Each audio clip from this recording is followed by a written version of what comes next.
ರಾಜು ಒಕ್ಕಲಿಗ ಮುಖಂಡ ಕೆಜಿ ಶ್ರೀನಿವಾಸ್ ಕೂಡ ತೆನೆ ಇಳಿಸಿ ಕಮಲ ಹಿಡಿದಿದ್ದಾರೆ.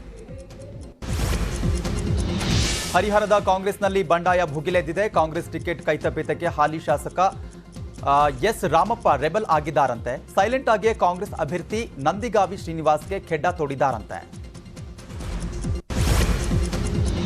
ಮೈಸೂರಿನಲ್ಲಿ ಚುನಾವಣಾ ಅಖಾಡ ರಂಗೇರಿದೆ. ಸದ್ಯ ಮೈಸೂರು ಅಖಾಡಕ್ಕೆ ಬಿಎಲ್ ಸಂತೋಷ್ ಎಂಟ್ರಿ ಕೊಟ್ಟಿದ್ದು ವಿಭಾಗ ಮಟ್ಟದ ಡಿಜಿಟಲ್ ಕಾರ್ಯಕರ್ತರ ಸಮ್ಮೇಳನದಲ್ಲಿ ಭಾಗಿಯಾಗಿದ್ದಾರೆ. ಡಿಜಿಟಲ್ ಮಾಧ್ಯಮ ಬಳಕೆ ಬಗ್ಗೆ ಸಂತೋಷ್ ಪಾಠ ಮಾಡಿದ್ದಾರೆ.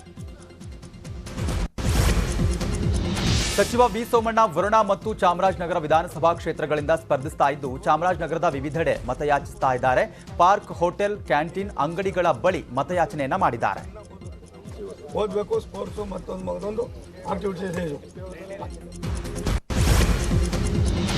ಸೋಮಣ್ಣ ಯಾರು ಅಂತ ಕೇಳಿದ್ದ ಸಿದ್ದರಾಮಯ್ಯಗೆ ವರುಣ ಬಿಜೆಪಿ ಅಭ್ಯರ್ಥಿ ವಿ ಸೋಮಣ್ಣ ತಿರುಗೇಟು ಕೊಟ್ಟಿದ್ದಾರೆ. 2006ರ ಚುನಾವಣೆಯಲ್ಲಿ ಸಿದ್ದರಾಮಯ್ಯನವರಿಗಾಗಿ ಓದೆ ತಿಂದಿದ್ದೇನೆ. ಬರೀ ಮೈಯಲ್ಲಿ ದೇವಸ್ಥಾನದಿಂದ ಮೈಸೂರಿಗೆ ಹೋಗಿದ್ದೇನೆ. ಆವತ್ತು ಸಿದ್ದರಾಮಯ್ಯಗಾಗಿ ಕೆಲಸ ಮಾಡಿದ್ದೆ ಅಂತಂದ್ರು. ಚಾಮರಾಜನಗರ ಜಿಲ್ಲೆಯಲ್ಲಿ ಬಿವೈ ವಿಜೇಂದ್ರ ಭರ್ಜರಿ ಮತಯಾಚನೆಯನ್ನು ನಡೆಸಿದ್ದಾರೆ. ಹನೂರು ನಂತರ ಕೊಳ್ಳೇಗಾಲದ ಬಿಜೆಪಿ ಅಭ್ಯರ್ಥಿ ಎನ್ ಮಹೇಶ್ ಪರ ಭರ್ಜರಿ ರೋಡ್ ಶೋನ ಮಾಡಿದ್ದಾರೆ. ಬೈಕ್ ರ್ಯಾಲಿ ಮೂಲಕ ನೂರಾರು ಕಾರ್ಯಕರ್ತರು ಸಾಥನ್ನ ಕೊಟ್ಟಿದ್ದಾರೆ. ವರ್ಣಾದಲ್ಲಿ ಸೋಮಣ್ಣ ಗೆಲುವಿಗೆ ಪ್ರಾಮಾಣಿಕವಾಗಿ ಶ್ರಮಿಸ್ತೇನೆ. ಸೋಮಣ್ಣ ಪರ ದೇವರು ಮೆಚ್ಚುವ ರೀತಿಯಲ್ಲಿ ಕೆಲಸ ಮಾಡ್ತೀನಿ ಅಂತ ರಾಜ್ಯ ಬಿಜೆಪಿ ಉಪಾಧ್ಯಕ್ಷ ಬಿವೈ ವಿಜೇಂದ್ರ ಹೇಳಿದ್ದಾರೆ. ಹನೂರಿನಲ್ಲಿ ಮಾತನಾಡಿದ ಅವರು, ನಾನು ವರ್ಣದಲ್ಲಿ ಪ್ರಚಾರ ಮಾಡ್ತೀನಿ. ಯಾರೇ ಅಭ್ಯರ್ಥಿಯಾದರೂ ಕೂಡ ಎಲ್ಲರೂ ಒಗ್ಗಟ್ಟಿನಿಂದ ಶ್ರಮಿಸಬೇಕು ಅಂತ ಪಕ್ಷದ ಪ್ರಮುಖರಿಗೆ ತಿಳಿಸಿದ್ದೇನೆ ಅಂತ ಹೇಳಿದ್ದಾರೆ.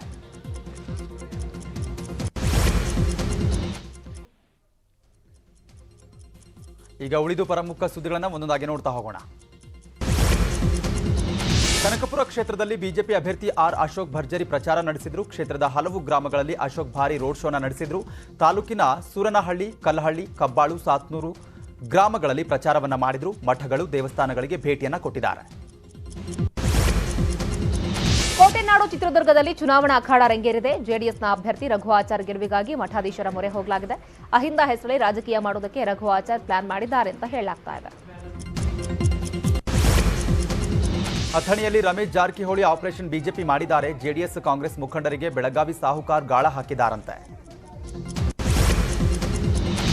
ಸಿದ್ದರಾಮಯ್ಯ ನಯವಂಚಕ, ದಲಿತ ವಿರೋಧಿ ಅಂತ ಬಿಜೆಪಿಯ ಎಂಎಲ್ಸಿ ಛಲವಾದಿ ನಾರಾಯಣಸ್ವಾಮಿ ವಾಗ್ದಾಳಿ ನಡೆಸಿದ್ರು. ಆದರೆ ಸಿದ್ದರಾಮಯ್ಯರಿಂದಲೇ ದಲಿತ ನಾಯಕತ್ವ ಕೊನೆಯಾಯಿತು ಅಂತ ಕೂಡ ಆಕ್ರೋಶ ವ್ಯಕ್ತಪಡಿಸಿದ್ದಾರೆ. ವಿ ಸೋಮಣ್ಣ ಪರ ಪ್ರಚಾರಕ್ಕೆ ತೆರಳಿದ್ದ ಸಂಸದ ಪ್ರತಾಪ್ ಸಿಂಹಗೆ ಕುಪ್ಯ ಗ್ರಾಮದಲ್ಲಿ ಜನರು ತರಾಟೆಗೆ ತೆಗೆದುಕೊಂಡಿದ್ದಾರೆ. ನಾವು ಬಂದಿರುವುದೇ ಸಂವಿಧಾನ ಬದಲಾಯಿಸುವುದಕ್ಕೆ ಅಂತ ಬಿಜೆಪಿಯವರು ಹೇಳಿದ್ದೀರಿ. ಸಂವಿಧಾನ ರಚಿಸಿದ ಅಂಬೇಡ್ಕರ್ ಅಭಿಮಾನಿಗಳಾದ ನಾವು ನಿಮ್ಮನ್ನ ಹೇಗೆ ಬೆಂಬಲಿಸುವುದು? ಎಚ್ಸಿ ಮಹದೇವಪ್ಪನಿಗೆ ನಿಮ್ಮದೇ ಸರ್ಕಾರವಿದ್ದಾಗ ರಸ್ತೆ ರಾಜ ಎಂದು ಬಿರುದು ಕೊಟ್ಟಿದ್ರಿ ಅಂತ ತರಾಟೆಗೆ ತೆಗೆದುಕೊಂಡಿದ್ದಾರೆ.